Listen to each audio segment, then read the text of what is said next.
করবে, সমস্যা কি? প্রত্যেকটা মানুষের স্বাধীনতা আছে, ব্যক্তি স্বাধীনতা আছে। দেখো, উনি করবেন তো এটা ওনার স্বাধীনতার জায়গা থেকে করবেন, তো সেটা মানুষের ভালো লাগা, ভালো থাকাটা হচ্ছে ইম্পর্টেন্ট। আর যদি হয় সেটা আমার ভালো লাগার মানুষ, অবশ্যই। কারণ আমার দেখো, আমাকে বেশ হেটার্সরা বলে যে সারাক্ষণ ওনার মুখে ওনার নামটা কেন থাকে। তো হেটার্সদের কি ধারণা যে আমার মতো কি, আমি কি অন্যদের মতো বিভিন্ন জায়গায় ঘুরে বেড়াবো যেটা তার ওয়াইফরা আবার মানুষকে ডিসক্লোজ করবে? Never ever ever.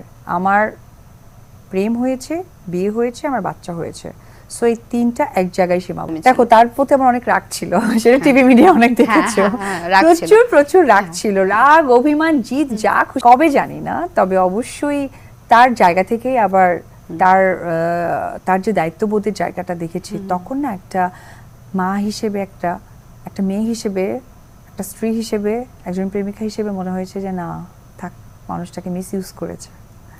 আমার জানার ভুল ছিল, আমি একটু না রাগী প্রকৃতি, এটা সকলেই জানে। একটা অন্যায় তো করেছে, হ্যাঁ, কখনো সরি বলেছে তোমাকে এসে পরে? যে না, এটা বলবো না, এটা একান্ত আমার আর তার। আচ্ছা, আমরা বুঝে নিচ্ছি। বিশ্বাস করো মাহা, আমি অতিষ্ঠ, অধৈর্য, আমার মনে হচ্ছে সিনেমা থেকে বের হয়ে গেছি আমরা যে একটা ইন্ডাস্ট্রির মানুষ, এটা বের হয়ে গেছে 2016 সালে।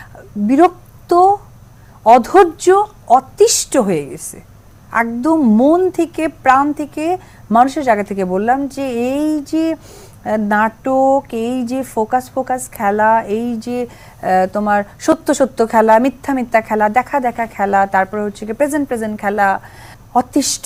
মানে এটা কোন ভাষায় বললে সেটা দর্শক থেকে শুরু করে হেটার্সরা অব্দি বিশ্বাস করবে, মানে পুরো অতিষ্ঠ হয়ে গেছে। মানে এটার আসলেই মুক্তি কি? প্রথমে হচ্ছে মানুষই তো কাজ করে, মানুষই তো সবকিছু মানুষকে শেখায় এবং জানায়। যদি আমি শেখানো কিছু বলছি না, বাট এই যে ব্যস্ততার মাঝেও সন্তান থেকে শুরু করে আমার ব্যবসা প্রতিষ্ঠান, আমার প্রফেশন এবং প্রযোজনা প্রতিষ্ঠান, এই যে 4টা জায়গায়, সো আমি চাই যে আমার থেকে মেয়েরা কিছুটা জানুক, তাতে করে ওরা সাহসী হবে বা সেই সাহসিকতাটা পাবে।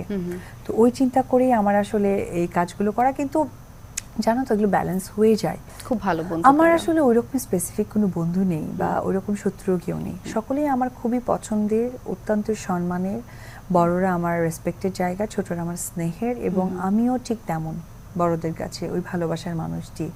আমার সকলের সাথে অসম্ভব ভালো সম্পর্ক, কাজের জায়গাটাও অত্যন্ত ক্লিন। আমার কাছে মনে হয় কি যে কাজের পরে না আসলে ফ্যামিলি থেকে ইম্পর্টেন্স কিছু থাকে না, সো এটাই হওয়া উচিত গেট টুগেদার। কারণ আমরা তো কাজেই সারাদিন তাদের সাথেই থাকি, যখন কাজটা থাকে না তখন তো পরিবারকেই আসলে তখন প্রপার টাইম দরকার, তখনও যদি তাদের সাথেই আমি গেট টুগেদার বা তাদের সাথেই আনন্দ জায়গাটা শেয়ার করি, তাহলে তো আসলে হলো না, মানুষের জায়গায় থাকতে পারলাম না। তো এটাই ব্যালেন্স, যে তারা কাজের জায়গাটা পুরো সময় ধরে তাদের সাথে আড্ডাবাজি, কথাবার্তা, আবার কাজ।